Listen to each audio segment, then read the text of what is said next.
Hey, everybody. Welcome to the Santita Jackson Show here on AM 950 Radio, the voice of progressive Minnesota. It's a joy to be with you. Come on, everybody. Come on in. I know this is an odd time for me to pull the show together, but you know what? I had someone special, and it was a little tough to grab her. So I said, let me go on and do this because this is everybody, my college roommate. Don't A few go, years ago. Lisa. On the Santita Jackson Show. Please don't do this to me. And ironically enough, her brother's one of the top radio talk show hosts in the country. He's one of the biggest shows in the country. What is it? How? Because he'll always be Clarence to me. I know he's C4 and Brian Neiman on. Thank you, because I knew it was letters and numbers. He's Clarence Mitchell IV.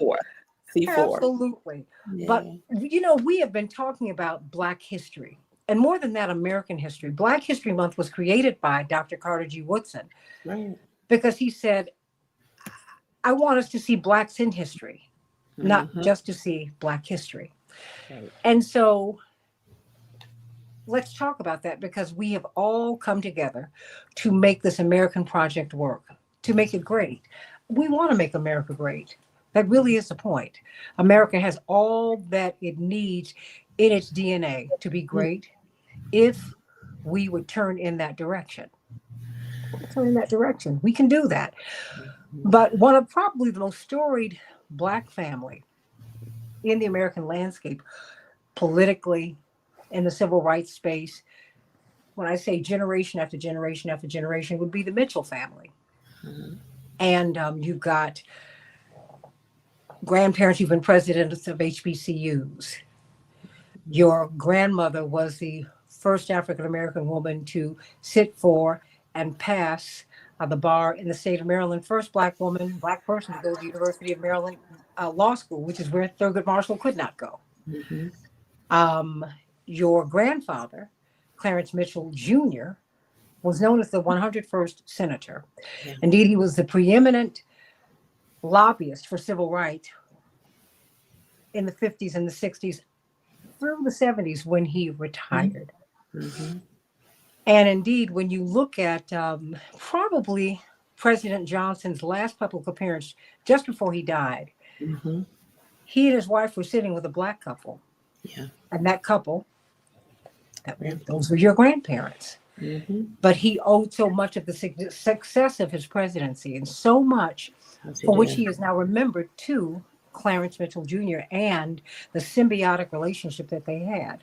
Mm-hmm. Mm-hmm. Of course, Reverend Dr. Martin Luther King, you had the Big Four, you had James Farmer, you had Whitney Young. Yes. But very quietly, and you had Roy Wilkins. But the person who had the relationships on the Hill was Clarence Mitchell Jr., someone who co-authored the Voting Rights Act. Yeah. The Civil Rights Acts from the 50s. Yep, 57, 60, 64, 65, and 68. So just keep on going. Yeah. And when we talk, and then her father in college ran for and became a state state delegate in Maryland in 1962, the year before we were born. That's right. Right, we were in a Jim Crow America. But Dad, my father, Clarence Mitchell III, was one of the founders of SNCC. He was an early student organizer as a Morgan State College at that time student, and really understood. He was president of the Jackie Robinson Youth Chapter of the Baltimore NAACP. And I just want to say, when we talk about the Mitchell family, we have now integrated and we say the Jackson Mitchell family, and that is because the matriarch of the Mitchell family was really Lily Mae Carroll Jackson. And that is my great grandmother, who was this force of nature. From 1935 to 1969, led the Baltimore branch of the NAACP, helped to form the Maryland State Conference of Branches of the NAACP, because you didn't have branches, and making it one of the most effective branches in the country. But wasn't she, they credited her with, just not leading it, but creating it. And creating it, important. I wanted to make this point, Lisa, and please help me fill in the blanks. Sure. Because this was a time when being a member of the NAACP in particular, in many states was illegal.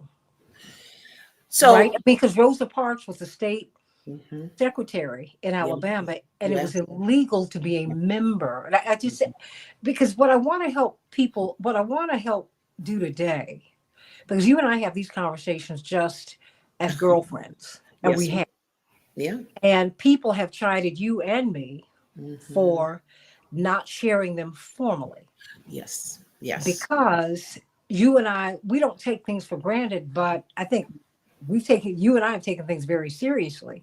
Yeah. Yeah. Um, but people stories that for us are, well, yeah, I had security in front of the house. Yeah, Yeah. yeah, Thurgood What? Marshall was over. Yeah, Mm-hmm. yeah, Charles Hamilton Houston. Yeah, yeah, yeah. Yeah. No, it's like, wait a minute. Yeah, Mm-hmm. these were the people. Yeah, they had to stay with us. They had to. Yeah. Wait a minute. That is something that people, and it's been glamorized now because people make movies about these people, right? Yeah, yeah, yeah. I mean, you think about life and death. And first, before anything, this is such a treat. Those of you who know Miss the phenom Santita Jackson is just the most wonderful, brilliant. You know, um, something I learned very early was, you shouldn't be the smartest person in the room, and when Santita is there, you're not. Oh, get out of here. and, The and I check will is in say the this. mail, Lise. The mail. I'll take. No, I need to pay. But as a sister, as a friend, not many people understand and have not lived our experiences growing up in Mhm. these families who have been at war for our freedom since before we got here, Mhm. and lovingly so. Our families Mhm. love humanity so much that they're willing to fight for us to really fully realize our Mhm. humanity. It comes from a place of deep spirituality, and God is love. And so that destiny would bring us together at Howard University as roommates. You cannot make this up. In 1984, 83, actually, 83, when 83. Dad was about to run for He's president. about to run, and Dad was head of the National Black Caucus of State Oh, Legislators. My dad, Clarence III. But that of all the students there, and there was about 10,000 students on campus at that point, yeah. you and I would be in the same room and together. And it doesn't get any better than that. God is in this, to be Oh, able to, yeah. because our dads knew each other. My granddad knew your dad. My dad, your dad, I mean, your father was closest to Dr. King and that whole group. Mhm. And Dad was an early student organizer along with Marion Barry and Julian Bond and all those, legendary figures. But they became that because they were willing to put skin in the game, bodies on the line, these young, heroic freedom fighters. And we're the beneficiaries of that. And as you talk about telling these stories, you're telling the stories on radio, which is wonderful. I did early in the 90s, but what we've done in the family is my uncle Michael Mitchell. We have a family museum, the Lily Carroll Jackson Museum, and so we understand the importance. And ancestors said, tell them what we did, tell them how we fought for freedom, so that we understand we've got to preserve it. and, They and live you need to know how to do it, how to do it. Yeah. because if your great grandmother and grandmother and grandfather and father And and great mother, uncle Karen, uncles, and yeah, yeah. well, I mean, there's so many, because you've Mm. seen generation after generation after generation. Oh yeah, The oh yeah. struggle continues; it never stops. It And does.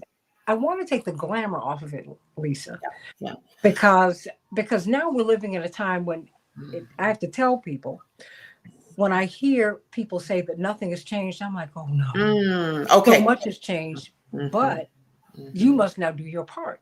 Exactly. What say Exactly. you? So when we say nothing has changed, Black police officers, when my great grandmother Lily Mae Carroll Jackson became president of the Baltimore branch of the NAACP, no small feat in 1935 for a woman to Mhm. head the branch. Now, the NAACP in Baltimore was one of the early chapters. It's a volunteer organization, the branches are. So they kind of go up and down in terms of membership, depending on people's ability. But lynching is what helped to re-energize the Baltimore branch. And Dr. Carl Murphy, who was president of the was publisher of the Afro-American Family newspaper, and they had a bunch of newspapers at the time. His Mhm. father was the founder, but Dr. Carl Murphy was a national board member of the NAACP, just a brilliant man. He and my great grandmother were schoolmates in Baltimore when they were Mhm. in grade school. And so he knew her. He watched her organizing He watched her as trustee of her church. Many women were not on the trustee board. She was chair of the trustee board, very astute businesswoman, entrepreneur. She and her husband, my great grandfather, owned property. So they could be independent politically. When you Mm. own your own property, and they rented out houses to Black people. And so you're talking about, when you have your church, you have your community, you can pretty much be very free politically. Because during that time, if you spoke out, you'd lose your job. Okay. Mhm. She didn't work for anybody. Black people paid her so she could speak out on behalf of Black people. And she was quite an orator. She had a horrible surgery when she was younger, she was 28, great grandma was, and had an infection in her mastoid nerve. And when the doctors operated at Hopkins, she got Jim Crow medical treatment. They mistakenly cut her mastoid nerve and it shifted her face to make it look like she had had a stroke. Luckily, she survived the surgery, and she said, "If I survive this, and God, you saved me to rear my 3 children, I am yours forever." And she was all in after that. She had to teach herself how to speak again, how to sing again, and she did. Dr. Murphy watched her work. She was working with a group, the Citywide Young People's Forum, and you might be able to Google that now. But it's an organization that my grandmother, Juanita Jackson Mitchell, and her sister founded in the 1930s because they came back as graduates, college graduates during the Depression, no jobs for anybody, let alone Black people. So they started organizing the young people and teaching them about political service. What is it to be a citizen? And the major thing that they were organizing around was to end lynching. So you're talking 1931 lynching. And so they organized around that. My great grandmother, Lily, saw the brilliance in these young people. And so she funded their movement. She loaned them the money to organize. They had meetings. They had Nannie Helen Burroughs. They had W.E.B. Du Bois, Mary McLeod Bethune. Every week they met at Sharp Street United Methodist Church in Baltimore, and then at Mother Bethel in Baltimore. 300 to 400 young people every week for about 6 or 7, maybe almost 10 years. But they showed them not only how to get the information, but then how to organize. And they went and testified on anti-lynching legislation, Costigan Wagner. So we're talking about at a time when Black people's lives literally are on the line just for speaking up. They were organizing to end lynching and protesting. There were pictures of them wearing nooses around their necks, just protesting in Baltimore. And so this was on the line. So when my grandmother becomes the president of the Baltimore branch, we found out later, well, she knew there was an FBI car parked outside of her house. And we didn't have social media at that time. No one was publishing that, but she could see. This is a woman who went to church, owned her own properties, NAACP, and she was a target of the NAACP. One of our historian friends got her file. Of the FBI. Of the FBI, Federal Bureau of parked out in front of her house, but they couldn't find anything. But that's when you know, when you're being investigated, you've got a car parked outside of your home because you're fighting for your personhood, for your citizenship. But young people in the family, her daughter, my grandmother, Juanita Mitchell, understood the importance of fighting for freedom and first-class citizenship. Her husband, she married, Clarence Mitchell Jr., who you talked about, became the national lobbyist for the NAACP. But they started off early as organizers, just trying to understand and what it is to be a citizen and a person in America. My grandfather, Clarence, you mentioned earlier, Lincoln graduate, comes back 1933, no jobs. First job he gets is as an Afro-American reporter. And one of his first stories was to cover the lynching of another young man, Black man, on Maryland's Eastern Shore. Now, what in the world can prepare you to go cover? We said cover because you got to report on these things, or else who knows? And the folks on the Eastern Shore announced it on radio, if you come down to cover this, we will kill you. But he and several other photographers and reporters from the Afro went down there anyway. They covered it. They got there after George Armwood, who was another 23-year-old who never got a trial, was accused of doing something to a white woman. He was not guilty. She recanted years later, said he didn't do anything. He Like never Carolyn got Bryant did with exactly with Emmett Till. He never did any. He did not do anything. Everyone knew he was a little feeble-minded, hadn't bothered anybody, but they dragged him from his jail, the jail cell. He was dead before they even lynched him. They did lynch him. They burned his body. They took body parts and they left his body smoldering in a garbage heap with a burlap over top of him. And my grandfather, who's 23, goes down to see this and to report on it and to interview people. He did a series of articles for the Afro-American newspaper that, because the Afro in their brilliance have digitized all this, we can access these articles and read these. But my grandfather wanted to be a doctor. He was a Greek and Latin scholar at Lincoln. He said, I can't do that. It changed the trajectory of his life to see this other young man. It could have been him. But hold that thought, because I want you to continue with this story, because it is fascinating. And every time I talk to you about your family and just about these issues, it stops me. And particularly now, I'm talking with Lisa Mitchell Sinar about her family. It's probably the most storied family in our modern American history. They go back generations. Heading up the NAACP, her grandfather, the Voting Rights Act, the Civil Rights Acts from the 50s onward, fair housing, all of that. This is legislation that her grandfather helped to write. And I think President Johnson, as maybe the ultimate tribute, when you see the images of him in his last public appearance, because he died a few months later. He was very sick. Yeah. He had your grandparents sitting with him to open his library. That having been said, it's the organizing. Yeah. You know, A.G. Gaston, the great businessman out of Alabama, said, in business, you find a need and you fill it. And I see, because today people are feeling powerless.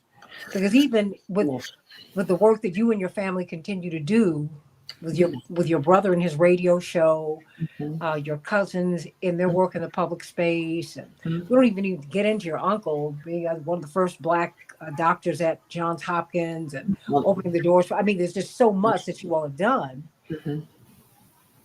The thing is, you can start on your block. Yes. Well, with the organizing, because really looking at your grandmother, having your own independence. Your great grandmother, excuse me, being able to buy the property, which means you sacrifice, you budget, you do whatever you can because you don't want to be beholden to anyone else. And that's right. Talk about that. Well, just about organizing. When we talk about my grandfather, Clarence Mitchell Jr., have to say the Leadership Conference on Civil Rights, because when you talk about organizing, we talk about coalitions. No one succeeds alone. And I try to tell young people and even older people, you know, we were successful because we pulled together. We pulled together the best, the brightest, and everybody else we all have a lane that we can get in terms of advocating for our personhood in this country and around the world, because that, quite frankly, that's what your father has done. He's expanded our mission and assignment to global, you know, and that's picking up on what Dr. King said, you know, a threat to justice, injustice anywhere is a threat to justice everywhere. So we can't just stop on the shores of America. We have to be able to expand and see the humanity in all people all over the world. And your father has done that. He's made it accessible to everybody. That there were folks who said, you know, if we need to focus on America. It's like, you know, we are throughout the diaspora. You know, humanity started with African Americans. The globe is ours. I tell my children, I said, you're not confined to these shores. You know, the world belongs to humanity. Well, I should say, we've been blessed to be able to have this space. So Leadership Conference on Civil Rights. And I have to say this to young people and to those out there, you know, write the history of these organizations on the websites and make it accessible, because my grandfather was the founding legislative chairperson for the Leadership Conference on Civil Rights. And this was a coalition of organizations that came together. The NAACP was one of those organizations. It was one of the driving, but it was a number of organizations from the Urban League to CORE. All were members. These organizations, members of the Leadership Conference on Civil Rights, because they understood everybody's got a role to play. We need labor. You know, we need the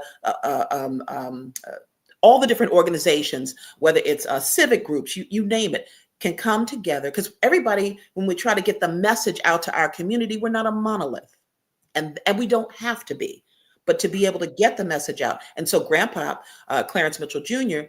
as the legislative chairperson. He was for 30 years, from 50s until he retired in 1978. So he understood the need for allyship.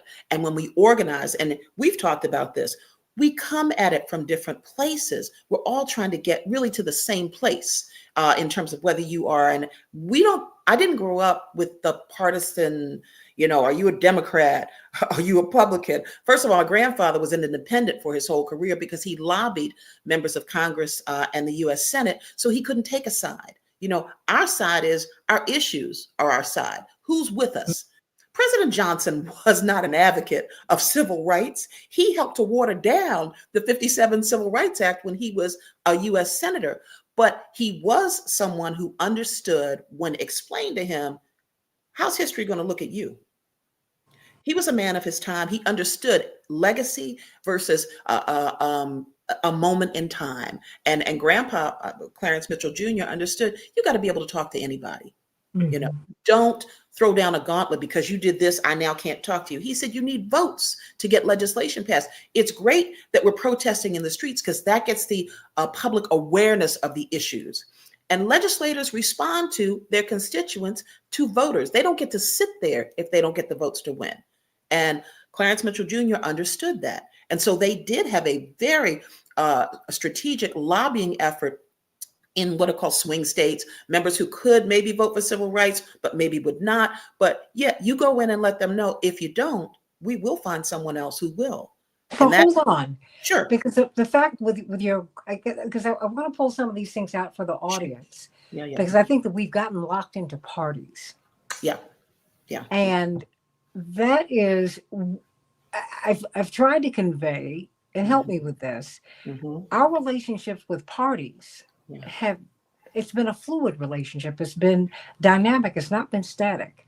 And because even the Republicans were a third party. They were not a mainstream party.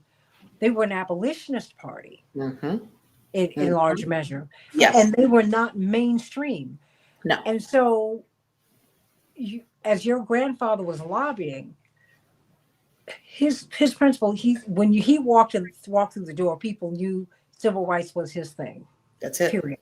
Period. So let me figure out how to talk to you about it, Strom Thurmond. Yep. I know you might not come around to this, but I'm going to talk to you. And did not, but you continue to have the conversation because you Explain. never know.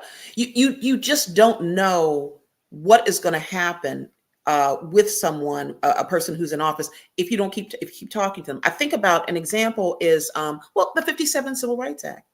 It was not everything that they wanted it to be at the time, but a bit of something is better than all of nothing. And our struggle has been incremental in terms of getting access. And one thing about the 57 Civil Rights Act, we understood, again, Lyndon Johnson voted to water it down, but it got some pieces out there. The Civil Rights Commission in the Justice Department, that was a piece that came out of the 57 Civil Rights Act, was having a presence in the Justice Department. That's important to have a voice there. That's something that we didn't have, but we've got to continue to communicate. Now, the NAACP communicated that to its branches. That doesn't always get out to the general public in terms of why are we advocating for specific legislation. Why do you think we've become siloed politically in terms of partisanship? I've shared with people, we should not, Democrats are in, Black people are allied more often than not with Democrats at this time. But because Trump is in, looking at your grandfather, I don't think that he would be out.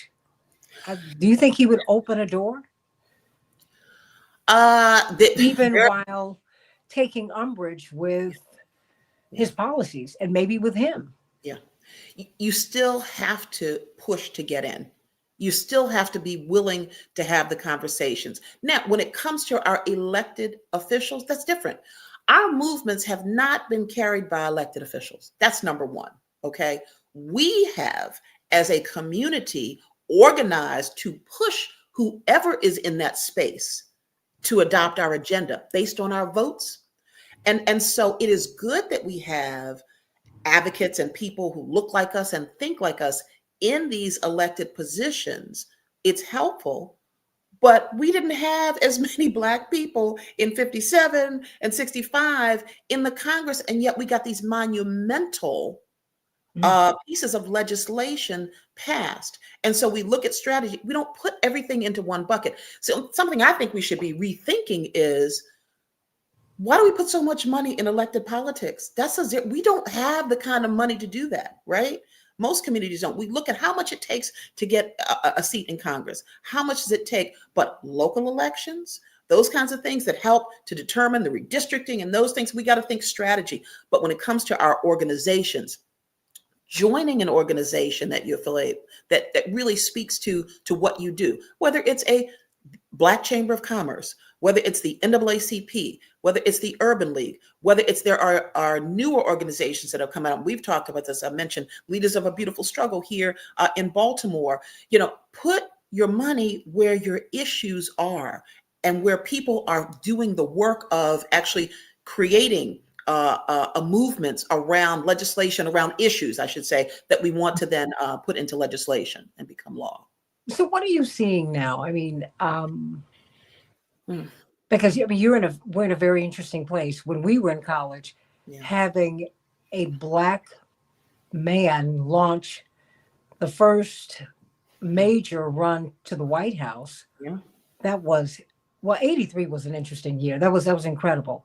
But remember we were in the dorm the night that Vanessa Williams won Miss America. That's right. And we were like, oh, wait a minute, there's a Black Miss America. And there was all this noise up and down the hall. And you were like, wait a minute, what? Hold on, let me turn on the TV, because we had stopped watching Miss America. Yeah. As children, we were like, this is not us. Talking to me.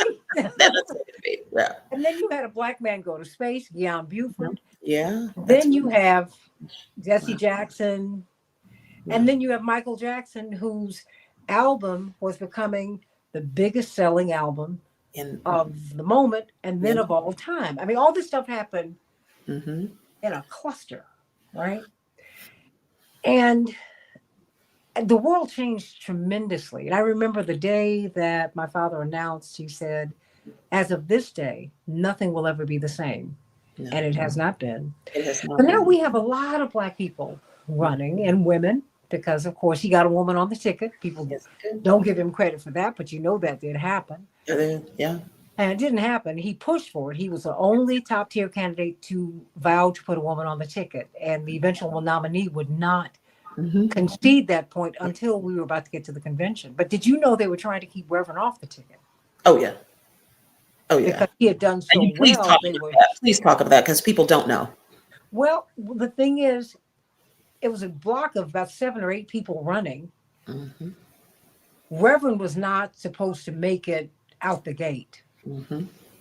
And as the primary season went on, one by one by one, he and he and Mondale and Gary Hart, at the end of the day, they were the only people standing. So Gary Hart, a good man, he became the anybody but Jesse.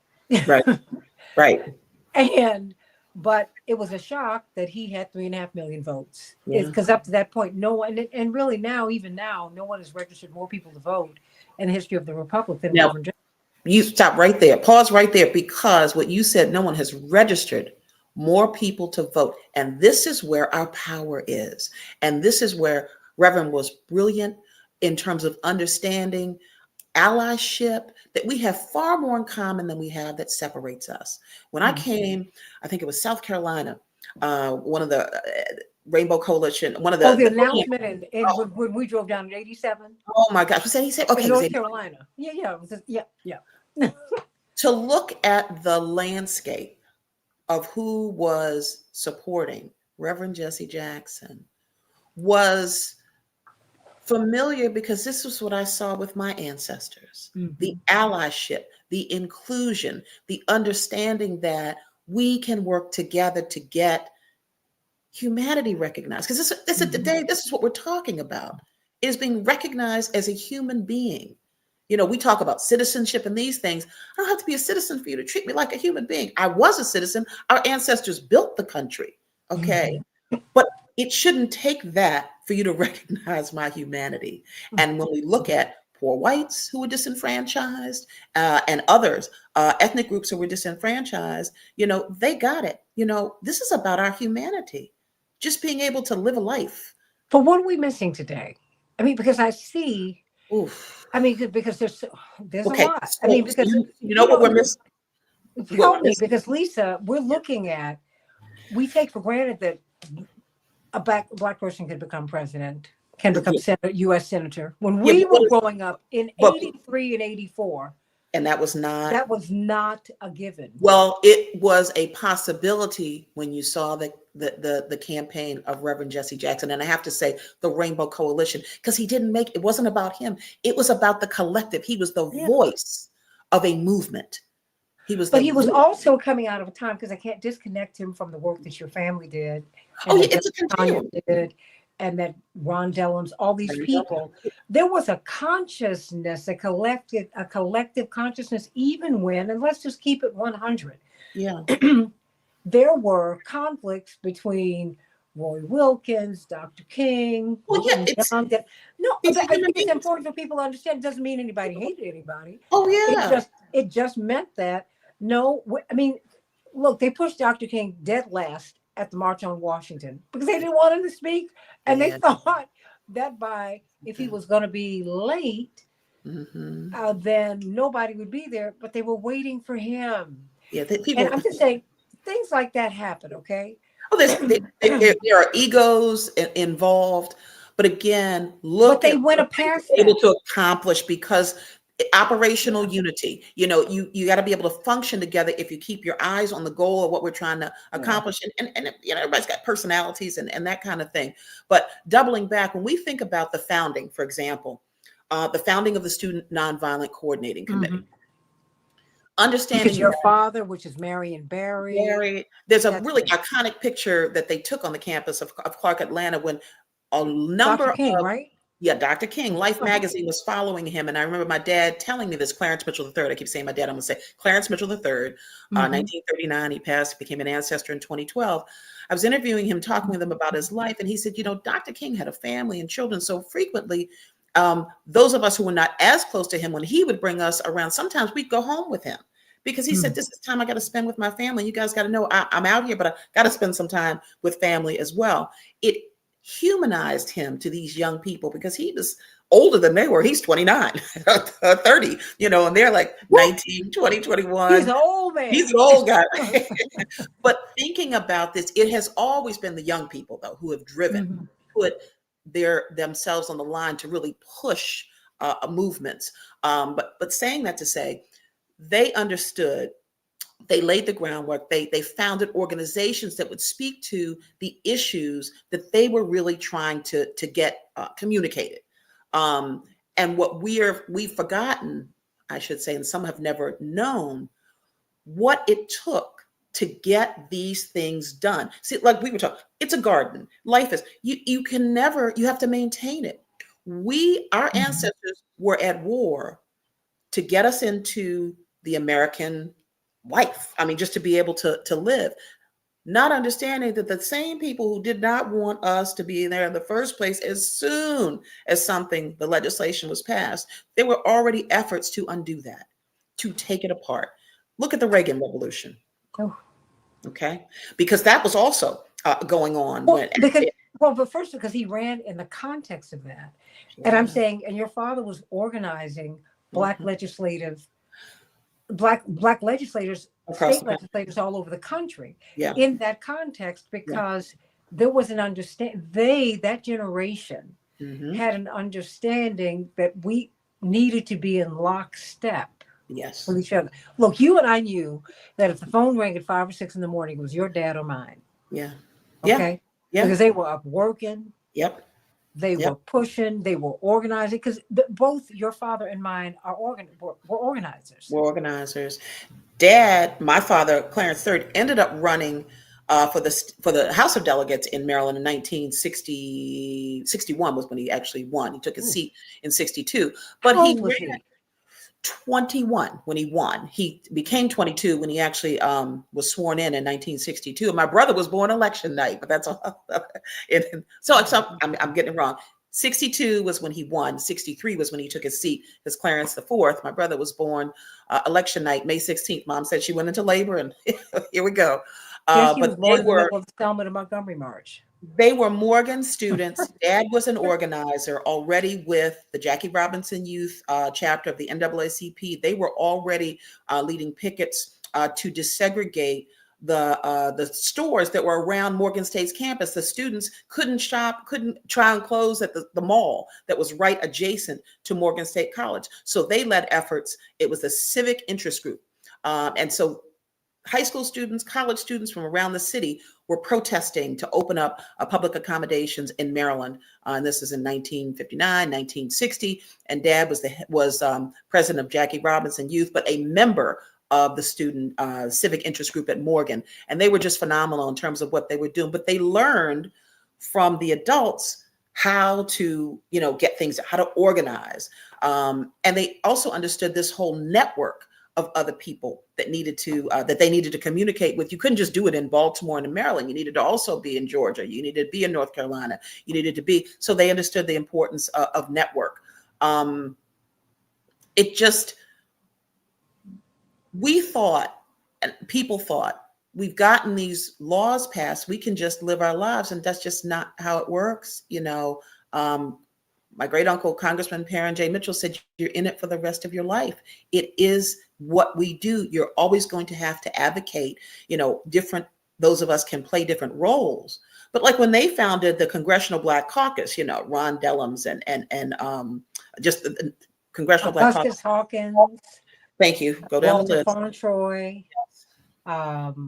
Goodness gracious, it was only a handful of them. Shirley. And I wish, again, I hope that our organizations put your history on your websites so people know who those founding members were and why. They created the Congressional Brain Trust. This was the annual weekend that now takes place. I get a little lost, but it was initially supposed to be a coming together of the brain trust, of the brilliance that we have in our community to talk about all of the issues that were impacting the Black community across the country and across the globe, quite frankly, and come together with solutions and to communicate those to the constituents. And we've kind of gotten a little it's diluted. I'm just gonna say that's the best way to put it, because it's America. It is very American. Diluted or diluted? Well, or both. Well, I'm just asking because so many, and Zenobia is saying this is a very, very educational and interesting conversation. And I have to say this: the reason I wanted to have this conversation is because Lisa is my best friend. We've been together 40 plus years. And and I'm gonna tell you, even what's ironic is that when Reverend ran for president, because it was a people's draft, because my father was trying to get Maynard Jackson or Andrew Young to do it. Yep. Black leadership had lined up behind the most reliable guy in the party, and that was Mondale. I remember that, yeah. And your father was among those persons. So when Reverend ran, it was like, oh, no, I can't. I've already given my word. Boom. Yeah. And so she and I came together, and people were in their feelings. But look, please continue. No, I'm just saying, and through all of that, you and I didn't do that. No. Because what you did with me was, because you saw, I'm keeping it 100. Yeah. It was a very difficult moment in my life. I became an insomniac. Yeah. It was hard for me because we didn't think my father would be alive, because everybody thought he was going to get killed. Yeah, because that's what happened to, Black leaders, right? And they wrote about it. Yeah. Minister Farrakhan said, hey, if you all do something to him, he'll be the last one you touch, because that was very real. People would be crying outside in the lobby or during the rallies. It was just a lot. Yeah. And you saw through all of that. You and I saw through that, and you said, "Hey, you're moving into a space I don't think you really get." I'm like, "Oh no." You said, "No, no, no, you're from the We church." got a church. Thank you. And that's how our movement, our family came through the church. My great Yeah. grandmother, and that's why I like to talk about, we've used the political arena as family members who become elected officials, but it was Yes. open things up. Your father brought, asked to run, but it opened up the party. It wasn't about Reverend Jesse Jack. It was about expanding the And he party. told you that. He told you. He told you that. He was like, "Wait a minute, I might not get there, but as of this day." So Cleo Fields, who had no money, he was president of the Mhm. student government at That's right. Southern. He came up and said, "I'm helping run." And then he comes out of there and he runs. He did what your father did. He Yep, ran for that's state it. office and won.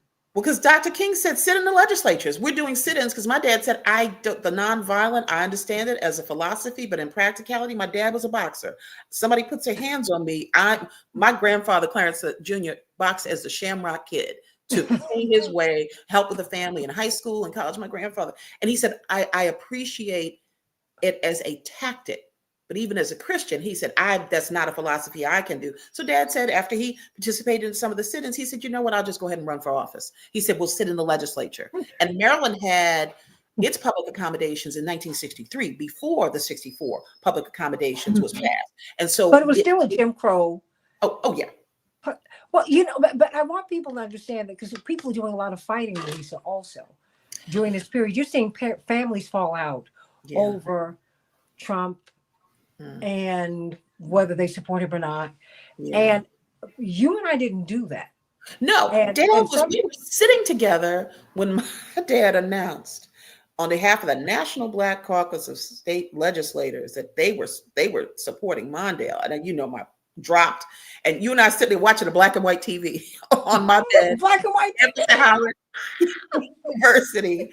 black and white. And again, that's politics. We go to different camps to get to the same place. Again, that's why I'm not in elective office. I can't do it. That's not my lane. We're But, communicators. but we And also got to know each other as people. I I can mean, remember my dad going to his office late at night and hearing him talk to your dad on the phone. I can remember as a young person knowing that they knew each other, and I saw your family together, and I'm like, yeah, they're a real family. The guys is a real family. People don't understand when you're in this space, and it can consume everything. Family time is so important. Many people do not grow up with the imminent threat of death mhm. in terms of their fathers. I remember my mother having a gun in the house because dad had gotten credible death threats, in the 60s and whatnot. So you understand it. It's a part of. Do you like it? No, but it goes Oh, with the landscape, and people don't know that. And it's not to say that other people are living these wonderful lives, but you are a target when you stand up as a representative for your people, and it's a lot. So I don't know if you wanted to take any. no, no, no, no, no. I mean, but it's true. I mean, but we didn't go into that. It No. was, you were like, "Girl, if Yeah. hey," I remember you saying to me, "Hey, you know what? I know Mhm. our fathers have had their disagreements. They've Oh been yeah. together, but they've had their disagreements. But you know what? I can really see after living with you that you really got a dad. Yeah. And You got a dad. I really respect that. If there's Mhm. anything I can do to help you, let me know, because this is, girl, you're about to enter into something you cannot even imagine." And I was like, "Oh, oh no." You said, "No, no, no, no." And you remember, after I came back from the convention, we were getting registered for class Yeah. in August. Mhm. I When we bumped into each other outside of the School of Business, Outside of you're like, school. "Girl, I'm trying to get my last few classes." I was like, "I'm about to get my last few classes. We'll meet Mhm. here," because you had your little putt in your car. Yep. We Yep. went to Trios and sat there all night Yeah. long. I said, It's a lot. "Girl, It's a this lot. is the craziest." Politics is a lot, everybody. And So we and don't. anyone who's been in it, Mhm. you do not envy anybody, No. because it is a really, it's hard. Yeah. Yeah. And we're coming out of the civil rights movement as we have done. You're Yes. from a no compromise space. Yeah. And in politics, that you got to compromise in order to get things done. And because I knew my grandfather Clarence Jr. My father sat at his feet watching him, took him on Capitol Hill as a high school student so he could see this is how you count the votes. You get nothing if you don't count the votes. If you don't have enough Mhm. votes for the pass, it's a lovely idea. It's not going anywhere. And that's where Dad understood that you got to count the votes. You got to talk to people. Mondale was right on civil rights early on. He had a track record. There are different people, not right on everything, don't agree on everything. One of the things that we don't necessarily, we talk about being mature in your politics, and that's a broad discussion. But many of the people who voted for President Trump voted because he promised to do something they wanted. They're not looking at everything else. They're looking at, are you going to do the thing I want you It's to do? just one thing. That's That's it. all. That's all The I'm fact asking you that to do. all these other things are happening, and so when we look at, when I would talk to my children about voting, and I've got 20 somethings about voting and the importance of voting and thinking about the issues and kind of weighing, are we going to get anything? Who's going to give us more of what we need to get us to the next level? And none of them, nobody's going to give us everything. It doesn't work like It that. doesn't work like that. It doesn't work like that. But it doesn't mean that we give up. Because when people say nothing has changed, things have changed. Things have, Lisa, wait a minute. Everything has changed. yeah. Now, wait, wait, girl. Hold on a minute. What are you going to do? Not you. Now, wait a minute. It's our turn. Hold on. Your father worked himself to death. Yeah. My father's done the same thing. And they didn't mind. Your father was in the hospital trying to figure out how he was going, okay, well, how can I help? Well, what do you need? You're Yeah. like, Dad, you are really, I don't have time for that. Mm-hmm. And my father, you can't understand him later on in the day. Early on, you can. But Yeah. such as Parkinson's disease, he's had a great life. It's been great, and he's still here. So hey, no, there's no pity party here. But I will. That I'm just saying, we have moved so far, and yeah, we do have a long way to go. I Yeah, mean, and now that's the struggle has kind of and but this is where moved into many another of our space. many of our young organizers, when we look at, we just commemorated the 10th anniversary of the in custody death of Freddie Gray in Baltimore Has it City, been which 10 was, years? oh, it's been 10 years, 10 years. And, out of that, and it's not everything. I mean, what we found when Gray was arrested, died in custody, no police officers have been convicted of anything. And we had a state's attorney who did charge, and it kept Baltimore from burning down. But what that unearthed was a part of Baltimore, like the land that time forgot. I mean, that there are corners and places in our cities and places that have not been positively influenced have not been the beneficiaries of the modern civil rights movement. And that's just a reality that we And here unearthed. too, but everywhere. I'm saying everywhere. And so from that came, you know what, folks, there's still abuse in policing in a very significant way, in particular in communities that have been marginalized. So you can be a victim of police violence no matter where you are, whether Professor Gates, whoever it is. However, you have some recourse. When you're in certain pockets, you just die in custody. Okay. But don't you think that that's brought out and see, that's what I'm saying. The struggle, I mean, it's deepened because there are class issues within Yes. the community, Yes. because there's always been a group of Black people, and there's always been a group of people within all marginalized communities Mhm. who have done okay, Yeah. who've done well. But that's not the majority. Yeah. But that's not the majority, and that's the thing. It's But, not the majority, Lisa. but with that comes an obligation to reach back. With that comes an obligation, and that's where this fight for, it really was a fight for desegregation and access, and it turned into integration. But that's not what we have. There was not an integration. There was an assimilation. Because Uh, wasn't the fight initially about it desegregation? was desegregation. Because unlike other groups, Black people cannot integrate. We cannot pass into whiteness. Yeah, We're the only people who cannot do that. that's right. I'm not worried about that. That does not bother Good. me. I'm just There saying we go. that is not. So our fight was, wait a minute. Don't Hmm. my tax dollars should have as much weight on my side of town Yes. as your tax dollars do on your side of town. Let's take it real. In 1942 in Baltimore, black teachers made half of what white teachers made. Okay. Same credentials, same everything. Baltimore NAACP sued for teachers' equalization of pay. It's just as basic as that. For Okay. black police officers to have a uniform. How can I be a police officer if I don't even get to wear a uniform? Right? So we're talking about equality. We say equity now, but equality, like how about if I'm doing the same thing, I get the same playing field? Reverend was brilliant when he said that's why we do so well in sports, Yes. because it's transparent. The rules are open. We see everything. When you get into politics and get into these other systems of government, it's very Mhm. cloaked. It's very secret. It's very much who you know to get there, and that's not a democracy. It is not. And so our ancestors said, okay, see, we read the rules, and so we should have access if you get the same college education. You know, Mhm. so the administration now, when I hear these about qualified and this, when my father Clarence III took his seat in Annapolis in 1963, and there were literally farmers, and I'm not saying that farmers are great people, but there were people on the floor of the legislature who did not have the understanding of how laws work. They were put there because most folks could not spend time, so bosses put them in those seats. They were Mhm. qualified in terms of the law, but they got the votes, they got a seat. Looking at all these government jobs by folks who didn't even have high school degrees in the state of Maryland, were able to deliver, wonderful salaries for their families. My mother said, somebody taught these folks how to do these jobs. We can have black people in some of these jobs. You get, Mhm. and so that's the thing, is that when we sit in places and we see that the rules are not fairly applied, we understand that.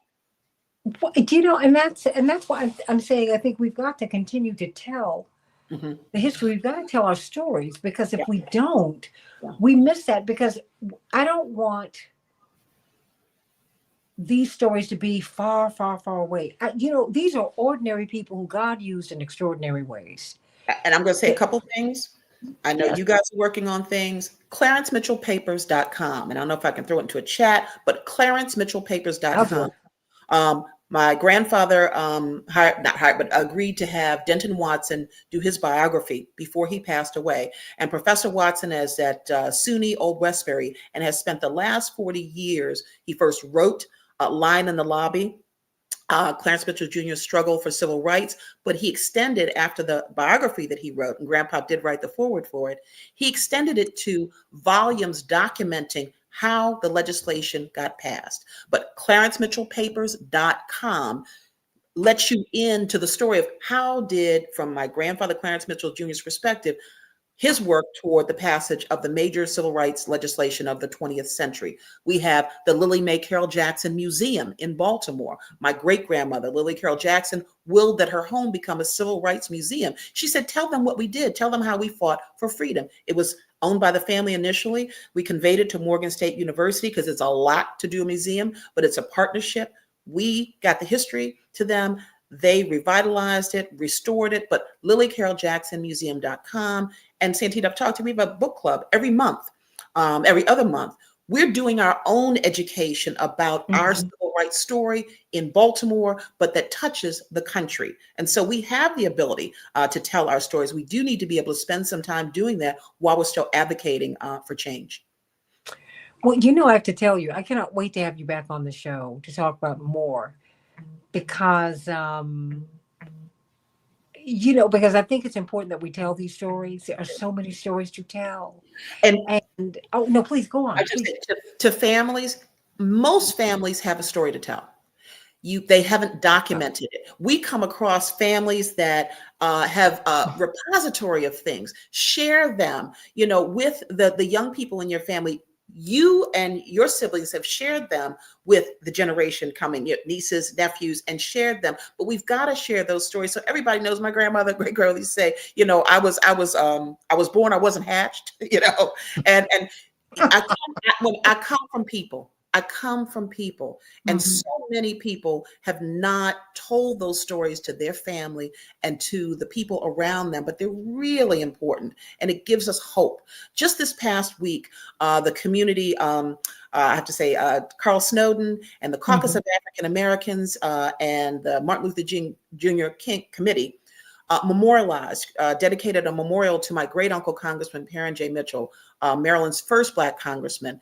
And they did that because in times like this where they're taking statues down, the city of Annapolis put one up. The people paid for it.